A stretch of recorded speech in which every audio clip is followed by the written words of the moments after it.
Today, we're gonna have a lot of fun. We're gonna be talking about the science behind what we've gone through in the first 2 sessions in this squat series, and how that can make you the perfect beast. What does that have to do with squatting? Why are you saying the perfect beast?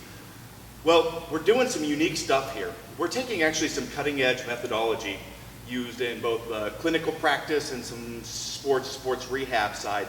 But no one out there right now is applying this to people moving heavy ass weights like we like to do in powerlifting, strongman, strength sports. So when you put that together, you can do some amazing things. And that's what you've seen if you watch my performance over the last couple years, or watch some of the athletes at our gym's performance. Or, you know, I should probably post up some emails, or you can look through the comments on some of the YouTube here, and you'll see people that are applying this, putting it to use, and walking into the gym and hitting immediate PRs. And some people going, I've been in pain for 6 months, you know, trying to set, get through that. Not only do I automatically have no pain using this method, but I walked in and hit a PR on top of it. So what are we doing? Well, we've talked a lot about some intra-abdominal pressurization in this series, bracing strategies, and also the criticality of the T-spine orientation, and then what we do from there with engaging our lats, hand position on the bars, and all that ties together. And what we're doing is we're applying what's called the DNS, Dynamic Neuromuscular Stabilization. It's from the Prague School of Medicine. And it, like I said, it's used in the clinical side. No one's doing what we're doing and applying it to moving heavy ass weights. You're probably asking yourself, Chris, what's this DNS stuff you're referring to? All you've been talking about is these cues on how to brace your abs, engaging the lats on the squat. Well, there's some science behind what I'm doing. I'm giving you a bunch of cues to help you visualize and engage the muscles in a very specific manner and achieve some positions with your body. And really, what we're doing here is we're creating correct intra-abdominal pressure through opposition of the pelvic floor and the diaphragm. We're engaging the muscles of the transverse abdominals, the obliques, into the psoas to some level, to create deep spinal stabilization. This is how we create power. The same methods are used to achieve proper joint centration. This is where your body is in a position to generate the most power in the most efficient manner. Pretty damn important, right? So that's how we're able to achieve those gains. And the piece that I went through in the last series with the engaging the lats, and we talked about tying the shoulders into the core through doing that, that's actually even remove the squat bar. That is actually part of the methodology and how we stabilize our entire upper body and integrate it into our core. So you take that aside, we can apply those same concepts.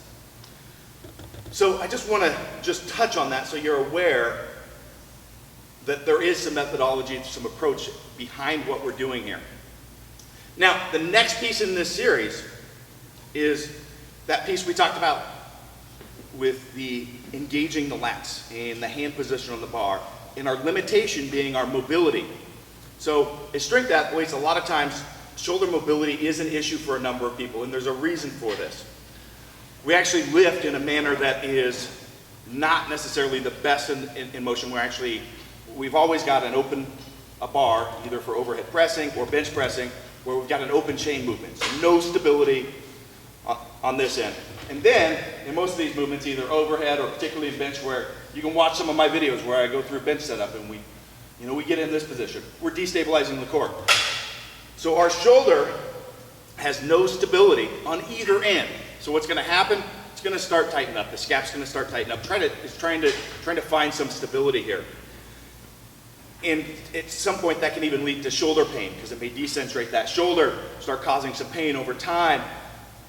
And we're always usually working through this stuff as an athlete. And you see a lot of powerlifters with really wide grip on the squat. And that's because that's the limits of what they can. We want to get that optimal bar position because this is how we generate that power. This is how we squat a shit ton. This is how we deadlift a shit ton. So we're trying to learn how to lift a shit ton. That scientific term. Now, what we're gonna do is I want you to walk into the gym right now and be able to improve your setup on the bar. And I'm gonna show you how to do that. So what we're gonna do is we're going to do what's called an RNT Overhead Squat.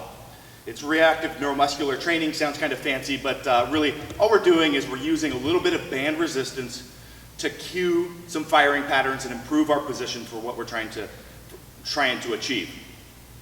And you can think we actually do it a lot in powerlifting, where a new lifter, we may put a band around someone's knees, and you'll see instead of making them cave, it actually makes their glutes fire better, and we do that a lot of times as a coaching point. Now this movement that I'm gonna show you, if you look it up, you're gonna see it done differently than what I'm gonna show you. So a lot of times it's used for improving thoracic extension or thoracic stabilization. Really, we're doing something different, and that's, so I want you to follow my approach, because you'll usually see it as a bit of a more dynamic motion.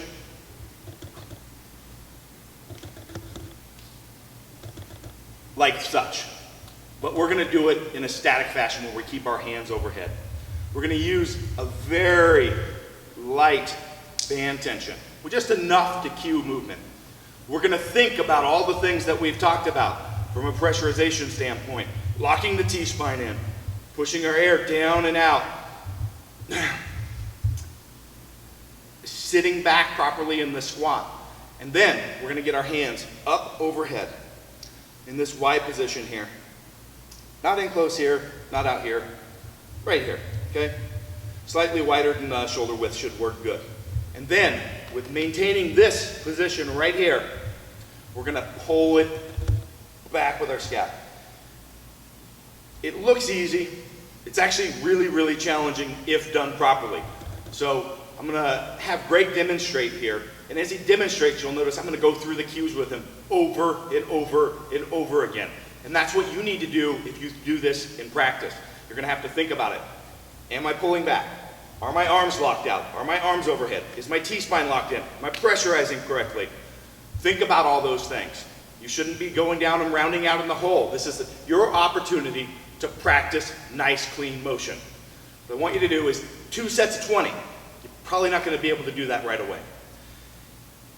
But that's what we want to work towards. And it's going to be hard if you're doing it right.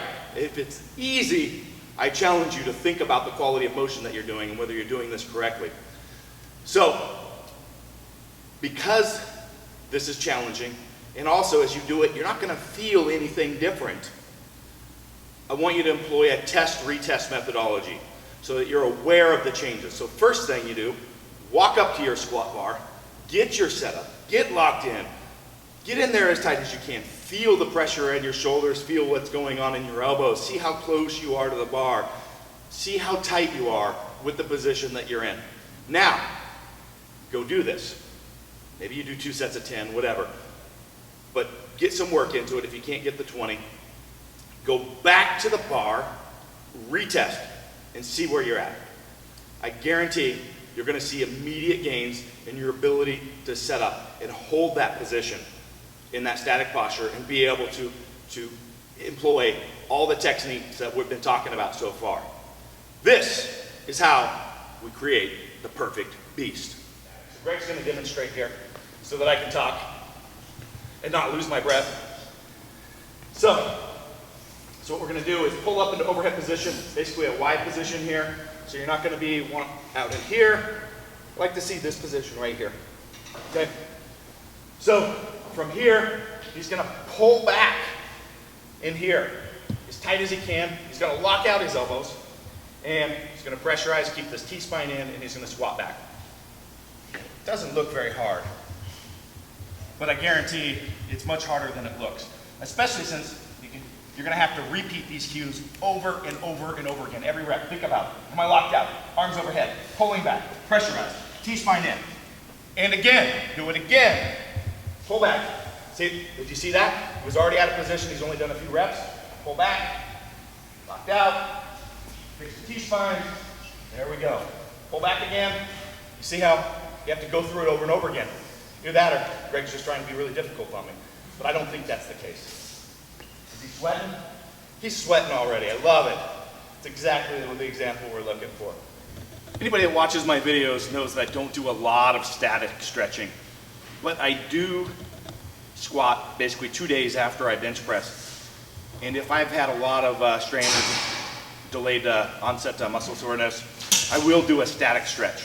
So basically a basic doorway stretch here where I open up my pecs and shoulders. Notice my hand automatically is going right here.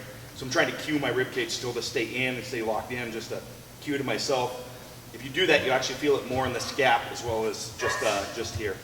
So that can help if you've got if you're doing it similar to me, where you're right after your bench day, so your pecs may still be tight. For the long term, we talked about that integration between the core and the shoulder due to our extended pressing open chain movement. How do we fix that? And I like to fix that long term. So what we do a swing.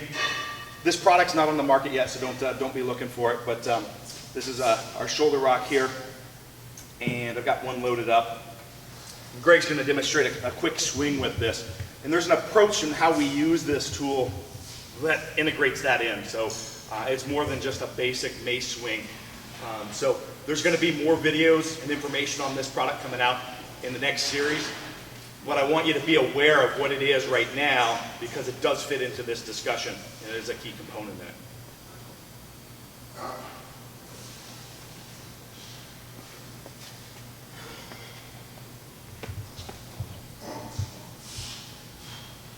So in here, he's moving the shoulders through an entire range of motion.